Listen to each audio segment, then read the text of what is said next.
Il prophétisait, demain, il reviendra. Bruits intempestifs. Nappes, cafards, Vin sans bruit, Mots fluorescents. horreur, spirale de l'infini, Délire imaginatif. frisson de terreur. secret de l'insondable, Gratter ma mémoire. Je suis un homme. arcane mystérieux, Décomposition lumineuse. inconcevable, Cette odeur, Mots sales. sortilège, Désinsectisation, désinsectisation. Suppression sanglante. immortalité. Ce fut l'enfer. Nous étions nus, Mots calamiteux. Les blattes se rongeaient. nos yeux d'aveugles. Hallucination. Désinsectisation, désinsectisation. Péril imprégnant le buvard. Vivre en paix. Là où nous étions Bruits encore allés, intempestifs.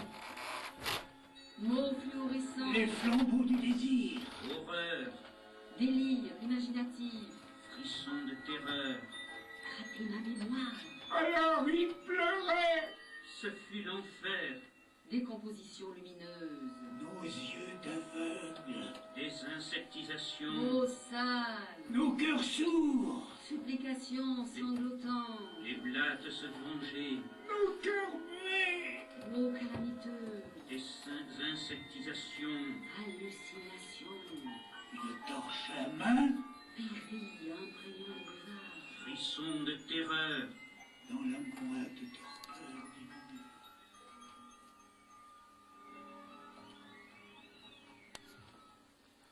Alors que tout était plongé dans le calme et les lueurs incertaines du crépuscule, presque avant la nuit, il vint sans bruit.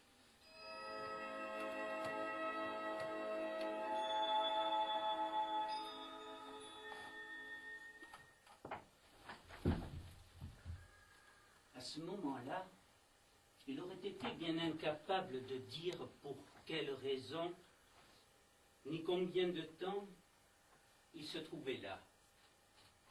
Il était là tout simplement. Devant lui se dressaient deux êtres qu'il n'avait pu tout d'abord identifier. Un corps allongé, des pattes multiples et des ailes qui produisaient d'étranges crissements lorsqu'elles se soulevaient. Il semblait provenir de ce long boyau noir souterrain. Puis, soudain, il les reconnut. C'étaient des blattes, en d'autres termes des cancrelats, des cafards, des insectes orthoptères. Ce nom savant lui revenait comme une étrange réminiscence d'un autre temps, d'un autre monde, mais si fugitif qu'il ne s'y attarda point. L'horreur de la situation était à son comble. Il se trouvait face à des cancrelats qui avaient la même dimension que lui. Il nous ressemblait. Mais rien comme nous ne fit.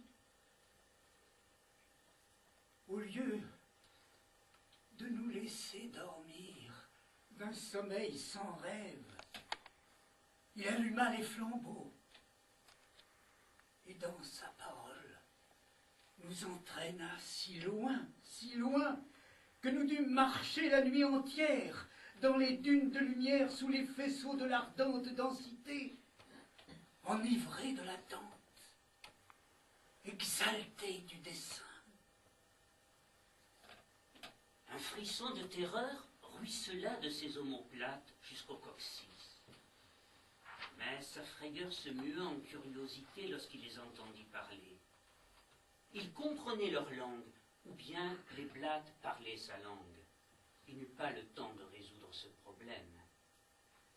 L'un des insectes s'avança, le regarda de ses yeux globuleux, le toucha de ses antennes poilues à sa grande répulsion.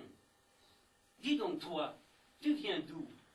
Qui es-tu » Claude avala sa salive en se redressant au maximum avec fierté, car il n'appréciait pas du tout cette familiarité. « Je suis un homme, un être humain. » « Connais pas. lança laconiquement le cafard. Dis, dis, dis. Il s'adressait à son congénère, resté jusqu'à présent silencieux. Un homme, un être humain, tu sais ce que c'est? L'autre émit un borborigme. Ah, toi non plus, tu ne connais pas. Puis, s'adressant à Claude, on se méfie. Il y a plein d'êtres bizarres dans cette zone, et monstres parfois. Un être humain, jamais entendu parler de cette espèce. Claude perdit patience. Ce misérable insecte devenait insolent. Présence incompréhensible, mais pleine. Immensité qui accomplissait là sous nos yeux et dans nos cœurs, qui nous ouvrait au plus vaste. Tremblants à l'approche de la réalisation, sur la spirale de l'infini, nous parcourûmes l'espace et le temps. Puis, il partit, promettant de revenir, nous laissant seuls dégrisés, étonnés du jour si pâle. Alors que cette nuit, sa nuit, fut éclat, éblouissant de lumière.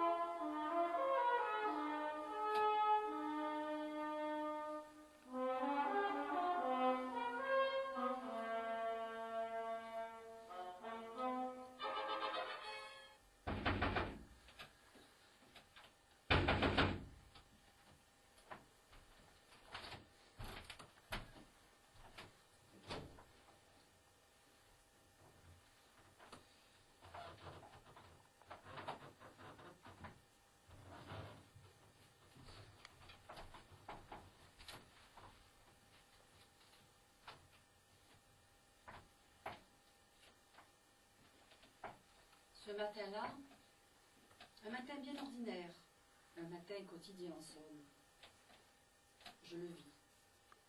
Je vis cette chose étonnante. Le mot de Cambronne, posé sur le mur de la cuisine où je prenais mon petit déjeuner. Non pas écrit sur le mot, sur le mur, mais posé comme un insecte lumineux. Fluorescent serait le terme plus exact. Un mot de Cambronne de cette forme et de cette couleur, je n'en avais jamais vu auparavant. D'autant qu'il se déplaçait, caracolait, semblait même attirer mon attention. Un comble de provocation. Je fermai les yeux. Mes difficultés à m'endormir, pensais-je, en étaient peut-être la cause. Et lorsque je soulevai à nouveau mes paupières, le mot était encore là, dans une attente patiente, apparemment. Je m'approchai doucement, glissant sur mes chaussons pour éviter tout bruit intempestif. Avançai la main pour le saisir, il se volatilisa. Entre mes doigts, je n'avais rien. Il avait disparu. Non, quelques centimètres plus loin, je l'aperçus toujours sémillant, se tortillant comme un ver ou un mille-pattes. Les torrents de lumière, qui depuis sa nuit nous illuminaient, perdirent peu à peu leur fulgurance, et leur éclat coloré qui le soir brillait dans le ciel et nous révélait à travers les étoiles le secret de l'insondable. Ils s'évaporèrent, comme happés par la pleine lune. Ce mot me narque. Son existence même sur ce mur s'adressait à moi. Pour quelle raison? Colère, ras-le-bol, j'aurais été incapable de le dire. Je voulus appeler Richard, mon mari, pour qu'il constate cette chose totalement incompréhensible et inhabituelle. Mais je me ravisai, pensant que celui-ci mettrait cette vision sur le compte des 2 verres de cidre que j'avais bu la veille au soir pour accompagner d'excellentes crêpes. J'attaquai donc mon petit déjeuner en prenant le parti de l'indifférence. Lassitude ou jeu subtil, dès que j'eus avalé la dernière miette de ma biscotte, le mot avait disparu. Je ne sais trop comment. Et le temps temps qui soudain s'était mis à courir le long de nos mémoires et de nos gestes à nouveau, et encore plus lentement, reprit l'antique mesure et s'écoula grain à grain, comme nous le faisions du sable blanc qui roulait de nos mains lorsque devant l'océan nous attendions la réponse intérieure et conjurions les arcanes mystérieux de ce qui arrive.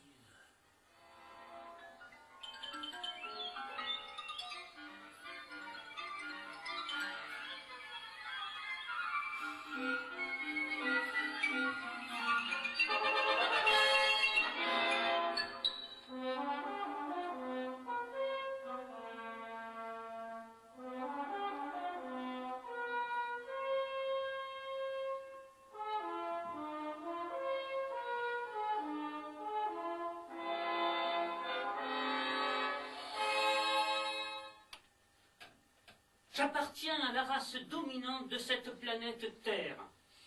Ah, doucement, l'ami, doucement, tu t'emballes. Je te dis, les êtres humains, je ne connais pas. Je n'en ai jamais entendu parler. Humain ou pas, t'es drôlement fichu. À bout d'arguments, Claude s'aventura à citer la Bible, lui, l'incroyant. Dieu, le 6e jour, créa l'homme à son image. Le cafard se mit à ricaner, ou tout au moins Claude s'imagina qu'il ricanait. « Tu te trompes, rétorqua l'insecte. C'est nous les plates que Dieu a créées à son image. » Claude entra dans une sourde colère et faillit leur dire qu'il les écraserait sous ses semelles. S'il continuait à plaisanter de la sorte, mais la taille de ses adversaires refroidit son ardeur. D'autant que celui qui se nommait Guigui, proposa de l'emmener chez l'ancêtre. Claude accepta de les suivre, sans savoir pourquoi. Il aurait pu décliner cette proposition, mais il se sentait pris dans un piège invisible dont il ne connaissait ni les limites, ni les raisons. Il allait dans la nuit, une torche à la main, nous appelant tous, hors d'haleine, nous demandant de rester éveillés. Il prophétisait, demain il reviendra. Mais nos portes restaient fermées. Alors il pleurait, et nos cœurs sourds s'alourdissaient, et nos cœurs muets s'agitaient. Après un court chemin, ils entrèrent dans ce qui leur sembla être une pièce souterraine, éclairée par une ouverture qui faisait faiblement percer le jour. Avant de voir l'ancêtre, il entendit sa voix grinçante et triste. « Cette odeur, mes enfants, je suis aveugle, mais mon odorat fonctionne parfaitement bien.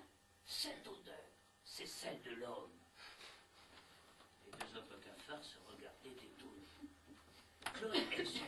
« Je vous l'avais bien dit que j'étais un homme. »« Tais-toi, répliqua Guigui, excédé. Laisse l'ancêtre nous expliquer. » Claude, mortifié, se rencogna. Le vieux cafard hésitait à sortir de son mutisme où cette révélation l'avait plongé. L'inconcevable s'incarnait en silence dans la moite torpeur de notre nuit.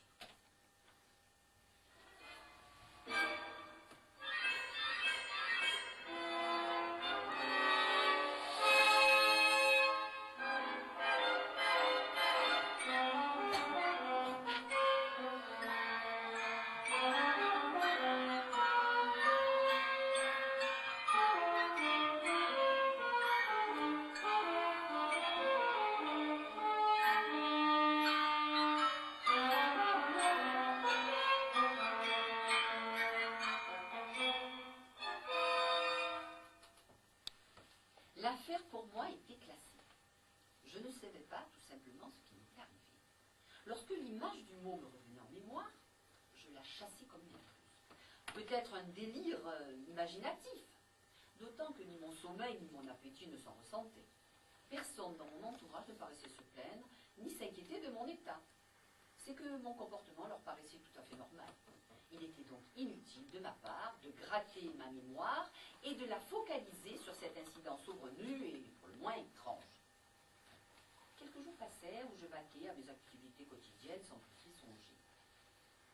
Mais voilà qu'un soir, alors que je me rendais à la cave pour y aller chercher des pommes de terre pour la soupe du dîner, le mot de nouveau apparut flamboyant sur les parois de l'escalier. Encore lui, insolent, mais bien vivant, si j'ose dire, se tortillant de toutes ses lettres. Ne craignant pas d'être entendu par le reste de la maisonnée, je poussai un hurlement sauvage du genre « Va-t'en, sale bête !» La réponse ne se fit pas attendre. Des profondeurs obscures de la cave, je n'avais pas encore atteint l'interrupteur, jaillirent quelques gouttes luminescentes qui, assemblées, formaient cette phrase. « Tu ne nous dicteras pas notre conduite. Nous faisons ce que nous voulons. » Ce n'était pas un mot, mais des dizaines, des centaines de mots qui grouillaient sur le sol. Nous étions sans rêve. Notre nuit, sans image. Les paupières closes, nous disparaissions dans l'innommé. Et chaque matin, rendus à nous-mêmes, nous nous étonnions du vert fluide et moiré de la mer, du scintillement des grains de sable blanc. Je restais au bord de ma colère, étouffant de rage, ahuri par ce phénomène étrange, cette volonté d'indépendance de la part de ces mots vivants, il n'y a pas d'autre terme, me laissait désarmé. Je ne savais plus trop quoi dire ni faire. Une expérience de cette nature, et Dieu sait si j'avais lu des livres et des livres. Je ne l'avais jamais rencontré dans un ouvrage. Bien pis, je n'avais jamais entendu parler dans mon entourage, ou même ouï dire par quelconque personne. Je décidai néanmoins, malgré ma peur, de descendre plus profondément dans la cave. D'abord pour chercher les pommes de terre, et ensuite pour débusquer le repère de ces choses. Je ne savais plus quel nom leur donner. Les mots à ma connaissance se trouvent dans les livres, y compris et surtout dans les dictionnaires, s'écrivent, passent par l'esprit et la parole. Mais des compositions lumineuses en forme de mots qui bougent et qui ont pris leur indépendance. Alors ça, je ne connaissais pas du tout. Mais alors, pas du tout. Les enfants d'abord. Ils eurent des songes. Ils parlaient dans leur sommeil et se réveillaient parfois, appelant une présence pour éloigner la peur ou décrire l'île radieuse qu'ils avaient visitée. Lorsque le soleil se levait, ils se regroupaient à mi-voix, racontaient les combats des dragons cuirassés contre les striges hurlantes, batailles titanesques qui laissaient l'univers dans le chaos. Le soleil roulait, disparaissait dans l'espace noir. Les étoiles s'allumaient en brasier, éclataient, gigantesques étincelles jaunes et rouges. La planète haletait, tournait en sens inverse sur elle-même, déséquilibrée, et les hommes, devenus fous, s'entretuaient. Je descendis les escaliers comme on descend certainement celui qui mène aux enfers, si toutefois un escalier y mène. Et je l'ai vu, un amas grouillant de mots. Mais alors, de mots, je n'ose le dire. Des mots orduriers, obscènes, des injures, des mots sales, introuvables dans le dictionnaire. Seulement dans la bouche de gens grossiers sans éducation. Ils avaient envahi la cave, se prélassaient, se vautraient les uns sur les autres. Cours des miracles abominables. Luminescentes, oui, mais silencieuses. Rookie, notre chien qui m'avait accompagné, me regardait, remuant légèrement la queue. Moi, j'attendais, pétrifié sur l'avant-dernière marche, saisi d'une intense terreur. Je n'osais poser les pieds sur le sol de la cave, imaginant déjà le pire. Les mots rampant sur mes jambes et mes bras comme d'intolérable insectes. Rookie avait l'air de ne rien voir. Il descendit dans la cave, et sa seule présence écarta les mots qui allèrent s'entasser dans un coin opposé. Soulagée, je me ruai vers les pommes de terre et raflai au passage une boîte d'aliments pour vos chiens.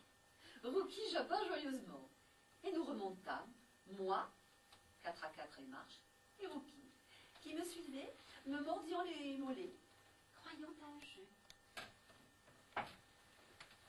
Les humains, mes enfants, détruisaient systématiquement les peuples de notre espèce dans de mortelles et terribles campagnes destructrices qu'ils appelaient désinsectisation, destruction des insectes, ainsi qu'ils nommaient notre espèce.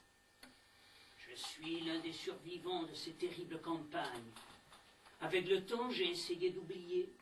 La naissance de Jeune-Blatte m'a aidé. J'ai appris par la suite que les humains, aux instincts violents, s'étaient entretués dans des guerres effrayantes. Leur espèce n'existe plus sur Terre. C'est pourquoi vous n'en avez jamais entendu parler. Apparemment, il en existe encore quelques spécimens. Ces êtres sont des assassins. Cet homme doit être livré à notre justice. Le ton du cafard devenait âpre et dangereux. Les deux autres blattes se regardaient hésitants. Il profita de leur incertitude pour s'échapper du boyau et courut à perdre haleine à travers une forêt dense et gratignée par les épines, mais fuyant droit devant lui sans se retourner. C'est ainsi qu'il se réveilla.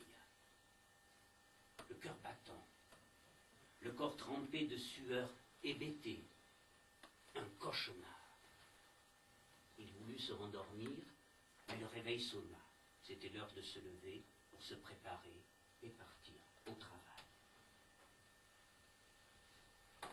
Le sortilège opérait.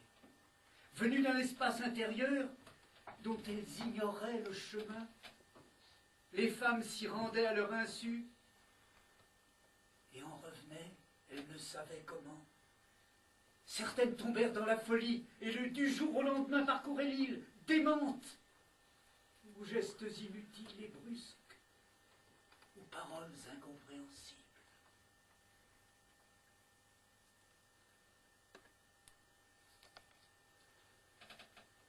À la lueur du jour, il redevint Claude de la Maurière, le mari indifférent, pour qui la femme devenait un instrument de son bien-être et de son ascension sociale.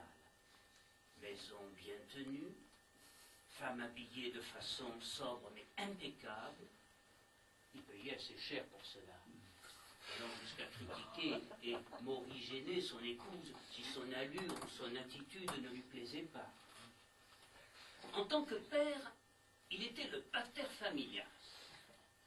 Que ce petit crétin de Kevin, son fils, prenne la mauvaise pente, l'enrageait. Mais il y avait remédié en l'envoyant en pension pour lui tresser les côtes. Quant à sa fille, Émilie, son rêve de devenir artiste peintre lui faisait hausser les épaules. Les beaux-arts n'avaient jamais rien rapporté, hormis aux spéculateurs. Van Gogh en était un exemple type qui lui citait à longueur de temps. Après les femmes, les vieillards. Ils furent pris d'hallucination. C'est ce que nous disions, nous les hommes de la maturité, eux si près de retourner à la poussière, parlaient d'une autre vie et des médianes du destin qui, de là-bas, labouraient et bouleversaient à jamais l'île paisible qui était la nôtre. Nous en rions. C'est le grand âge, passions-nous. Puis, les hommes succombèrent dans la honte et le silence. Mais les songes débordèrent leur raison, et ils connurent aussi le rêve, et le crièrent à mi-voix. Ils prophétisaient, demain, il reviendra. Bruits intempestifs, Là, cafard, Fin sans bruit, Mots fluorescents. Horreur, spirale de l'infini, Délire imaginatif. frisson de terreur. secret de l'insondable, Rater ma mémoire. Je suis un homme. arcane mystérieux, Décomposition lumineuse. inconcevable, Cette odeur, Mots sales. sortilège, Désinsectisation, désinsectisation. Supplication sanglante. immortalité. Ce fut l'enfer. Nous étions nus, Mots calamiteux. Les blattes se vengeaient. nos yeux d'aveugles. Hallucination. Désinsectisation, désinsectisation. Péri imprégnant le buvard. Vivre en paix. Là où nous osions Bruits encore aller, intempestifs. Mots fluorescents. les flambeaux du désir, Horreur, Délire imaginatif. frisson de terreur. Rater ma mémoire. alors il pleurait. Ce fut l'enfer. Décomposition lumineuse. Nos yeux d'aveugles, Désinsectisation. Mots sales. nos cœurs sourds, Supplication sanglotante. Les blattes se vengeaient. nos cœurs muets, Mots calamiteux. Désinsectisation. Hallucination. une torche à la main, Péri imprégnant le buvard. Frisson de terreur. dans la moite torpeur du monde.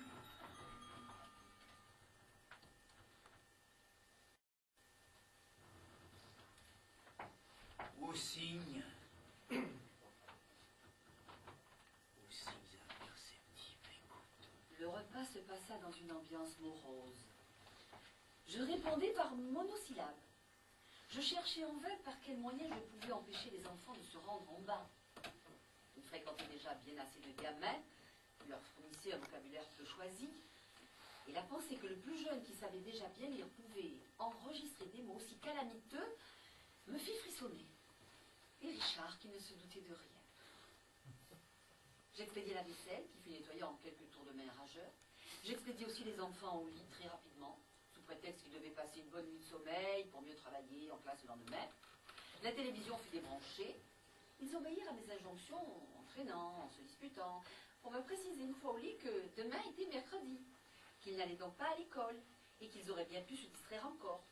Je fus inflexible. Aucune de leurs supplications sanglotantes ne m'atteignit. Je faisais compagnie à Richard en lui enjoignant gentiment de ne pas m'attendre pour éteindre la lampe, car j'avais du travail à terminer. Au travail, au travail. Il était monsieur de la Morlière, directeur commercial, fort apprécié de sa société, pour son chiffre d'affaires. Ses collaborateurs pâlissaient sous son joug, mais c'était pour la bonne cause. L'argent rentrait à la société grâce à sa volonté et aux heures supplémentaires, les siennes et celles de son personnel, que personne ne réclamait de peur d'être licencié. En période de chômage, chacun se tenait à carreau, suivant la bonne formule de Claude. La ronde concentrique, invisible, s'annonçait l'impalpable changement. Ces ondes larges et puis serrées nous entraînaient là où nous n'osions encore aller.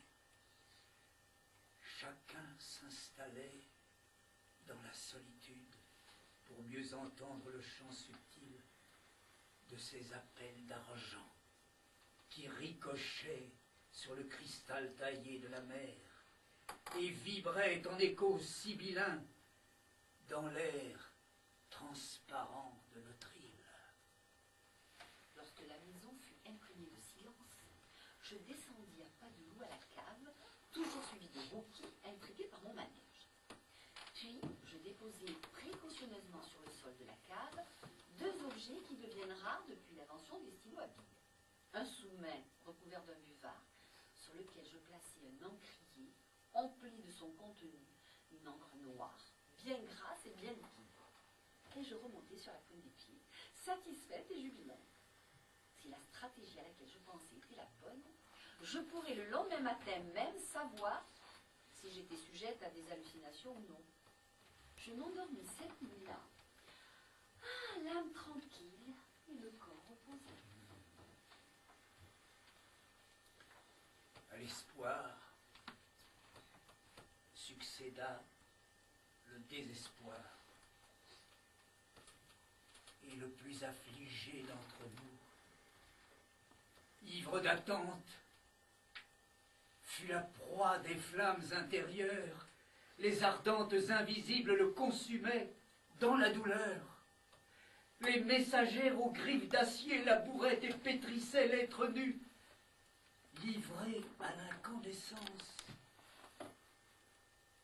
Sous nos yeux, et pour notre terreur, il brûla de cet incendie formé des germes du feu, né, nous le savions déjà sans le comprendre, des terres profondes et occultes. Le plus affligé d'entre nous mourut. Mais nous ne pûmes l'ensevelir, car sur sa dépouille, les salamandres d'or couraient encore en une ultime dévoration.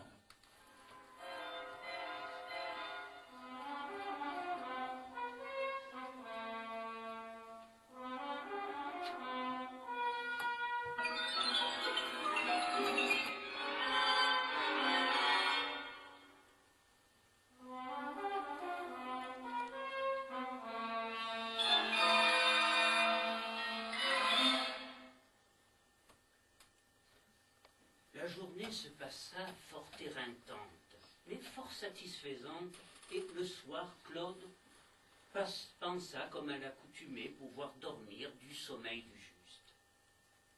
Mais à peine fut-il plongé dans son sommeil, qu'il reprit sa fuite éperdu dans la forêt, poursuivi par les cafards, là où il les avait quittés la nuit précédente, pour retrouver ce monde. Puis ce fut l'enfer. Car, de nuit en nuit, il fuyait le danger que représentaient ces ignobles insectes. Son caractère s'aigrit, son médecin lui prescrivit des tranquillisants, mais rien n'y fit. Son despotisme augmenta si fort que Caroline, son épouse, en pleurait en silence, et ses collaborateurs le fuyaient lorsqu'ils l'apercevaient dans le couloir. C'est pour cette raison qu'il les avait réunis ce matin-là. Ceux-ci essayèrent bien de lui faire remarquer par des périphrases que son attitude devenait de plus en plus difficile à supporter. Il y vit une tentative pour l'affaiblir et donna des ordres de façon de plus en plus autoritaire. Et c'est là que, saisis par le respect de l'indicible, nous écoutions sans l'interrompre le plus affligé, mais aussi le plus humble d'entre nous, celui, le seul, qui avait conquis l'immortalité.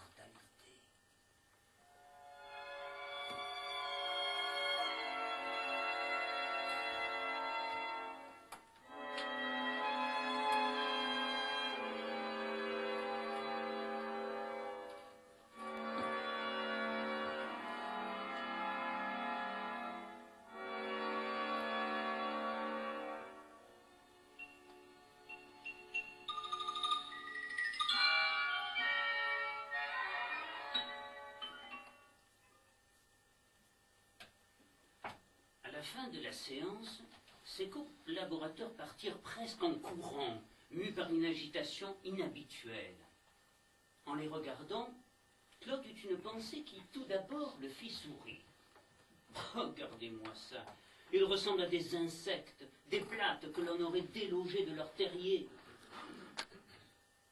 Le terme de blatte lui donna soudain un coup au plexus. Il resta pétrifié par ce mot, et cette pensée qui contenait toute la révélation d'un changement abrupt, inéluctable mais irréversible de sa personnalité, comme si la main de Dieu, le Père, avait transpercé le plafond et lui jeté sa foudre, telle une flèche, en plein cœur. Je les ai traités de cafards. Un sentiment de honte et de tristesse inhabituel chez lui l'emplit. Il comprit qu'il l'avait passé toute sa vie jusqu'à présent à considérer les autres êtres comme étant à sa botte, pour assouvir son désir d'autorité, de mégalomanie.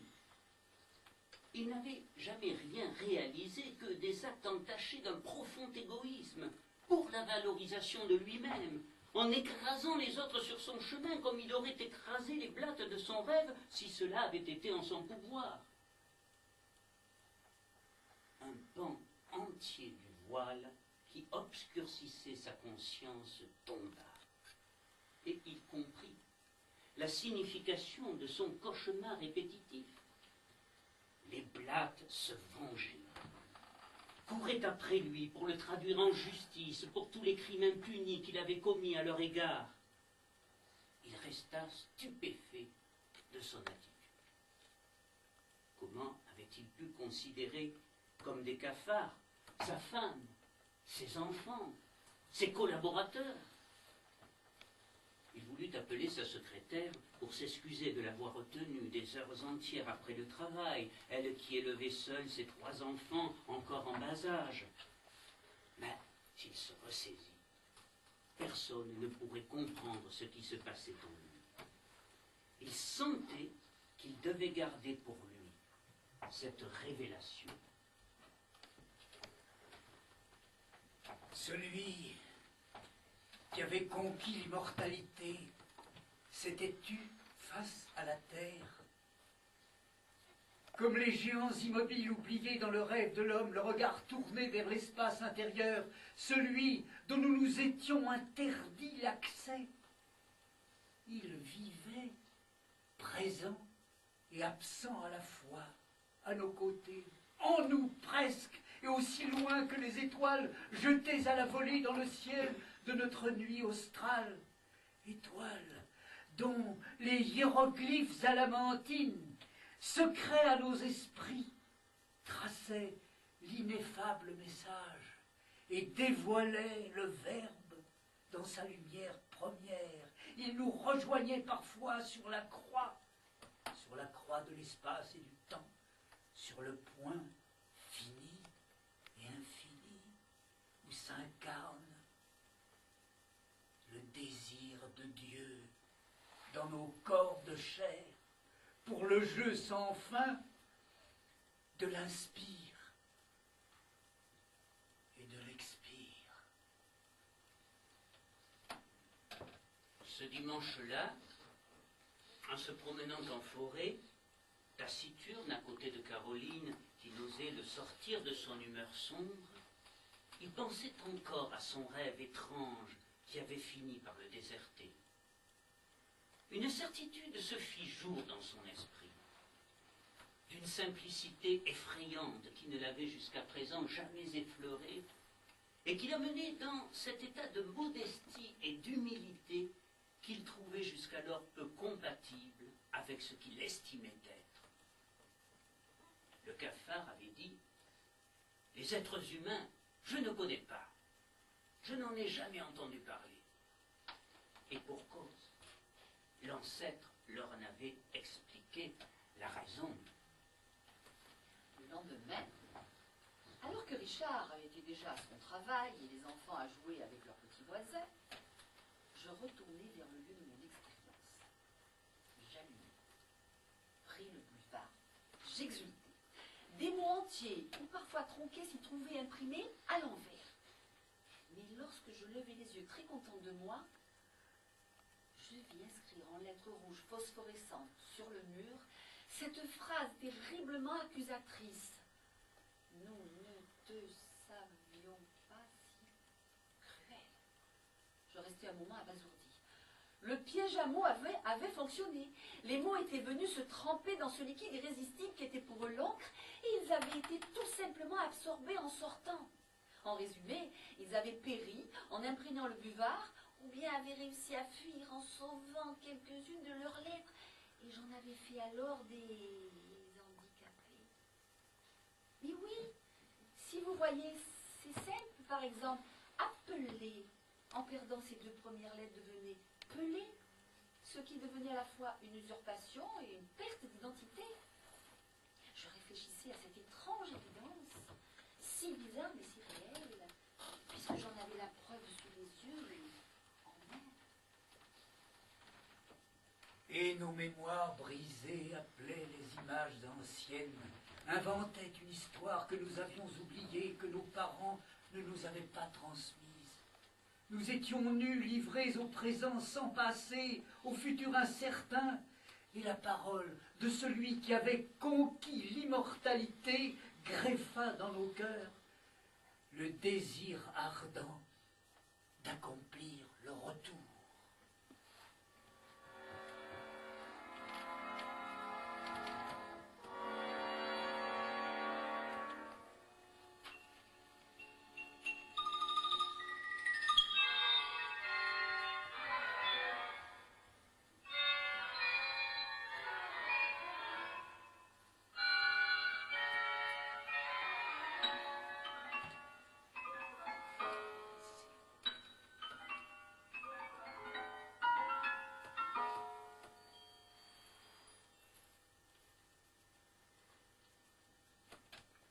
En somme, les humains, les êtres humains pouvaient disparaître sur cette terre sans que l'espèce des cafards, et même les insectes, et même tous les animaux en soient informés, sans que cela les touche de quelque façon que ce soit. L'humanité, que les hommes prenaient pour le nombril de l'univers, pouvait disparaître, sans entraîner le moindre regret des autres espèces. Imbécile, imbécile, marmonna Claude pour lui-même. Caroline sursauta et se rebiffa. Pourquoi me traites-tu d'imbécile? Tu dépasses les bornes. Ahuri, Claude lui expliqua qu'il se traitait lui-même d'imbécile. Caroline le regarda méfiante. Tu es malade? Non, non. Nous ne t'aiderons plus. Nous partirons de chez toi. Ton inconscience, ton ignorance est dangereuse. Je me mis à crier. Mais enfin, vous ne pouvez pas, c'est grotesque. Un mot peut s'utiliser autant de fois qu'on le veut. Et d'ailleurs, j'ai un dictionnaire et même plusieurs dictionnaires dans mon bureau. Tout en les raillant, j'étais inquiète, me demandant quelle sorte d'action ils auraient bien pu mener contre moi. Devant cette expérience insolite, j'étais dépourvue de la moindre réponse. Et s'ils appliquaient leurs menaces? Et si, dès lors, je ne pouvais plus écrire? Mon estomac à cette pensée fit une torsion bizarre. Leur réponse, néanmoins, ne se fit pas attendre. Oui, mais si l'énergie et l'esprit des mots n'y sont pas, les mots même trouvés dans le dictionnaire ne viennent pas, ne s'assemblent pas. Il s'étalait en une frise de phrases sur le mur pour mieux me répondre. Je ripostai. Vous étiez si grossier, ordurier, que franchement je ne pouvais pas vous laisser là. Nous voulions aider tout simplement. Un mot est un mot. Nous sommes tous égaux. Sur cette phrase disparue, sans me laisser le temps de plaider ma cause. Tous, nous, qui vivions sur l'ultime cercle, celui qui, ourlé de sable, marquait la dernière frontière de notre île à l'océan, dont l'incommensurable étendue et la richesse toujours renouvelée avaient oblitéré en un saut muet la force terrifiante du volcan qui se dressait en notre île même, inexplorée depuis longtemps déjà. Temple ou tombeau? Comment pouvions-nous à l'avance le savoir? Où nous devions découvrir la lumière noire du faisceau immaculé de l'immensité et de la densité.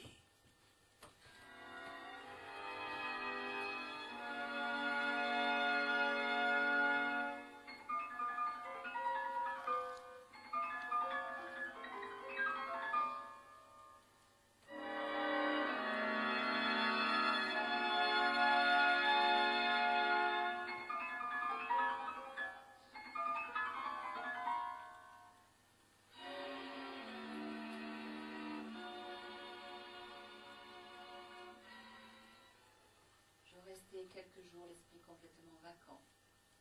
C'est à peine si je répondais à Richard et aux enfants. Je n'employais plus de phrases, mais seulement des bribes de phrases, parfois même des onomatopées. Quant à écrire, il n'en était plus question. Les quelques lettres d'ethnie auxquelles je devais répondre attendaient sagement sur mon bureau que l'inspiration vienne me saisir. Je repensais notamment à cette phrase que j'avais lue sur le mur. Nous sommes tous égaux. Non seulement ces mots vivaient l'indépendance, mais revendiquaient le droit à l'égalité. Mais qui pouvait dire et à quel titre, par exemple, que théâtre était égal à politique? Ce n'est qu'un exemple, évidemment. On pourrait en trouver bien d'autres, comme malheur et bonheur, si différents quant aux émotions qu'ils nous procurent. Mais après tout, ce n'est que l'endroit et l'envers d'une même chose, la vie. On peut donc philosopher à perte de pensée. N'empêche, pour ma part, il me semblait que la hiérarchie des mots existait, liée à la logique de la pensée et de la place qu'ils tenaient dans les préoccupations vitales et sociales des uns et des autres. Un boulimique préfère sans doute saucisson ou fromage, alors qu'un homme de pouvoir s'enorgueillit d'influence et de réussite.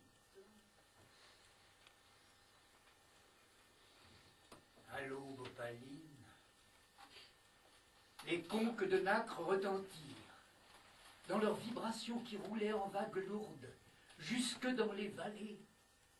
Nous entendîmes son appel. Celui que nous croyions hors de l'île ne l'avait jamais quitté. Il nous observait sans doute depuis la première nuit, où il alluma les flambeaux du désir. Présence subtile que ni les effluves légers de la brise du soir, ni l'éclat brisé et miroitant de la mer étale n'avaient encore révélé. De jour en jour, sa révélation l'entraîna dans un dédale de complications psychologiques qui lui firent perdre la raison.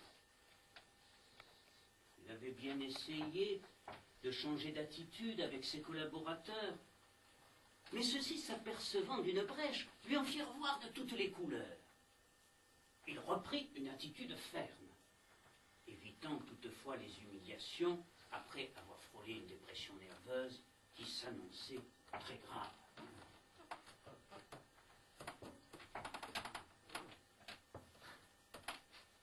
À l'aurore, les dragons s'évanouirent, absorbés par les premières lueurs de la pourpre matinale. Et du rêve, lentement, nous déchirâmes la toile diaprée que la nuit avait tissée pour mieux nous y ensevelir. Cette notion d'égalité qu'il réclamait, et que je n'arrivais pas à intégrer, me tracassa si bien que je décidai, malgré ma répugnance, à leur demander quelques explications. Mais la cave, désormais vide de tout mot, je ne vois pas comment je pourrais dire autrement, était un lieu d'entreposage sombre et sans grand intérêt. Par ailleurs, les murs de la cuisine ne portaient plus d'inscriptions suspectes. Où pouvait-il bien se cacher? Après quelques instants de réflexion, ému par mon intuition, j'allais les chercher jusque dans le grenier. Ils y étaient en quelque sorte réfugiés. Mais ce n'étaient plus des mots orduriers ni grossiers que je vis apparaître. Des mots plutôt spirituels tels que archange, béatitude, ou des mots encore très savants ou rares, bulbille, théodolite, etc. Certains m'étaient totalement inconnus. J'avais l'impression de passer un examen ayant pour objet une dictée de mots.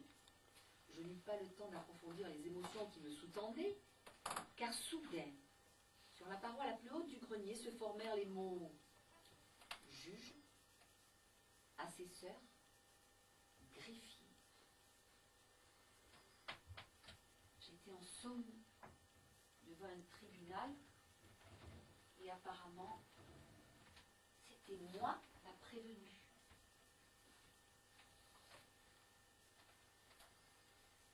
Celui qui la veille s'était dressé nos yeux émerveillés et craintifs. Comme la puissance et le domaine intime du secret enfin dévoilé, enfin appréhendé et compris dans sa nudité triomphale et son essence suprême, taillé dans la gemme du diamant le plus pur. Celui-là, le volcan, s'élevait de plein jour comme un amas noirci d'inutiles charbons et d'éructations chaotiques, de laves rougeoyantes, dévastatrices. Ouais, de Richard et des enfants, et même de Rouki. Il ne m'avait pas suivi dans mon ascension, en préférant de se prélasser sur le paillasson de l'entrée. Je pus hurler ma colère. Un tribunal, mais qui juge-t-on ici? Je suis chez moi, non? Il s'ensuivit une discussion pour le moins houleuse. Moi, gesticulant et criant aux accusations silencieuses, mais ô combien lumineuses et même phosphorescentes des mots. Je compris alors qu'il m'accusait de chercher des mots difficiles, peu usités dans le dictionnaire, que je les sortais des lèvres ou d'une utilisation restreinte, mais que la plupart du temps, je les rejetais par la suite, que les mots courants n'avaient plus place chez moi, que j'éloignais systématiquement les mots grossiers, oubliant que les mots orduriers constituaient le terreau du vocabulaire. Un comble. De la mer houleuse, de nos corps réunis, de nos bouches devenues une seule et unique bouche, nous lançâmes des colibets aux géants endormis ou feignants de l'être. Comment pouvait-il ainsi recéler en son sein la lumière noire de l'ardente densité et les champs d'immensité que l'on nous promettait? Il nous a trahis. Certains, dans leur colère, accusèrent celui qui avait fait naître les songes et l'espoir insensé. Les autres grondèrent au blasphème. Et notre union se rompit, brisée par l'amertume et le désespoir. La faute la plus lourde venait de s'accomplir. Nous nous divisions en nous-mêmes, nous nous morcellions, et les clans se formèrent sur l'épave de notre ancienne cohésion.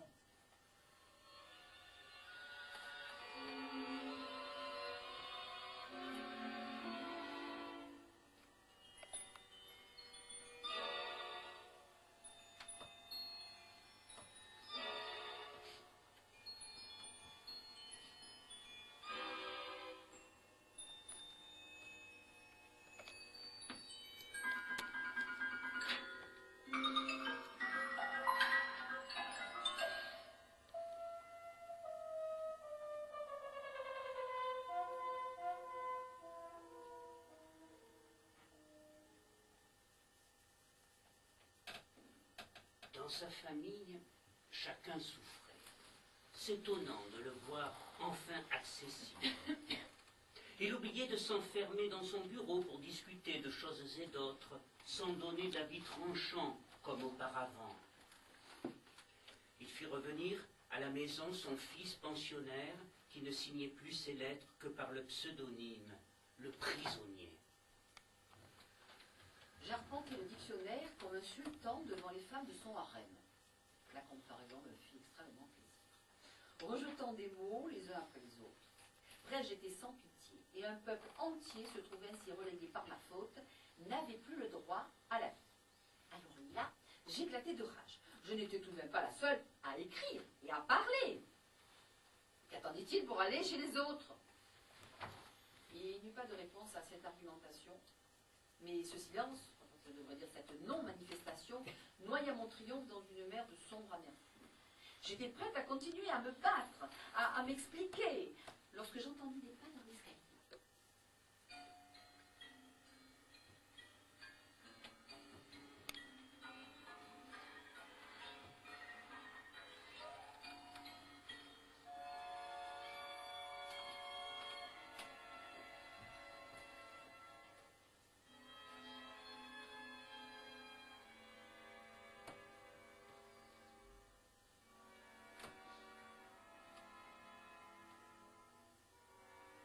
Nuit tragique, où la densité fut dévorée par la bouche du néant. Notre âme, Emprisonnés, n'écoutez plus son appel et laissez la rapacité des goules s'emparer de nos corps. Âmes esselées, enfermées dans le tombeau de l'ignorance, qui pleuraient sans vouloir s'affirmer, désertaient nos corps et les livraient aux gestes cruels et meurtriers de la guerre fratricide. Dans cette nuit de fer et de sang, vouée aux ogres et aux titans, dans cette nuit triste de chair et de terre mélangée, nous avons connu l'horreur accablante du péché contre nous-mêmes et la douleur du crime impardonnable contre l'amour et l'espoir. Nous étions la proie d'invisibles nécromants qui se nourrissaient de l'odeur fétide de la haine et des charniers que nous dressions en brasier pour mieux effacer le résultat de l'irréparable. Puis, dans une aube ensanglantée, devant le champ des morts, devant la mort, un cri arracha l'âme de sa prison et nous rendit l'eau aux larmes, et notre raison. Les clans, oui, les clans dans leur stupéfaction hébétée, contemplaient les effets du carnage, comptaient les disparus, et gémissait en une plainte qui emplissait les plaines noires de son maudit. De la douleur, cette douleur ténébrante, nous ne pouvions comprendre ce massacre contre nous-mêmes. Nous nous taisions honteux. Nous évitions même de nous entre-regarder. La tête de Richard apparut. Tu m'appelais? As-tu un problème? Veux-tu que je t'aide? Je t'entends depuis plus d'un quart d'heure et je suis venue voir. Je me sentais un peu honteuse. D'un doigt pointé vers le mur, je l'ai lui montré. Tu les vois là, tu les vois? Oui, je sais, des colonnes de fourmis. Ne t'inquiète pas, dimanche je passerai un insecticide. J'insistais. Mais non, pas des fourmis, des... Je ne pus achever ma phrase. Comment dire à Richard que je voyais des mots lumineux inscrits sur le mur? Les forces du désir et les faisceaux de lumière, par les manipulations des noirs sorciers, s'inversaient en leur contraire et œuvraient dans le temps et l'espace pour engranger la mort et la désolation. Depuis la Bible, cela ne s'était plus reproduit. Il me regarda d'un drôle d'air et me dit d'une voix apaisante, tranquille. Tu devrais te reposer. Tu travailles trop ces temps-ci. Il n'avait rien vu. Il me prit par la main, m'entraîna dans la chambre, me déshabilla comme un bébé, me borda et m'embrassa. Ne t'inquiète pas. Je vais m'occuper des enfants. Nous étions partis en quête d'immortalité. Vers le centre, là, où s'épanouit intangible la fleur d'or aux 1000 pétales de la joie inaltérable.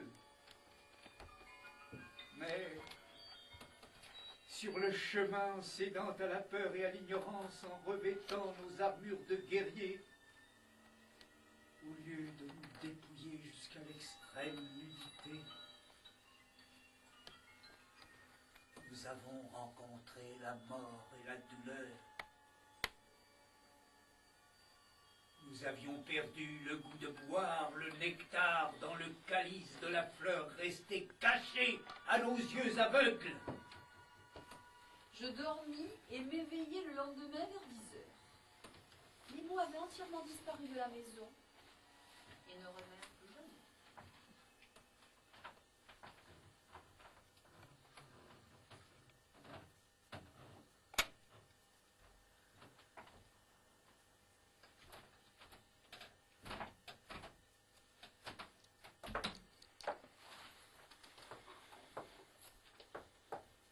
Cet été-là, la chaleur et l'humidité avaient permis, dans leur résidence secondaire de Dordogne, le développement d'une colonie de blattes. Et lorsque sa fille lui proposa de l'aider à une vaste campagne de désinsectisation, il lui répliqua sèchement de laisser vivre en paix ces insectes.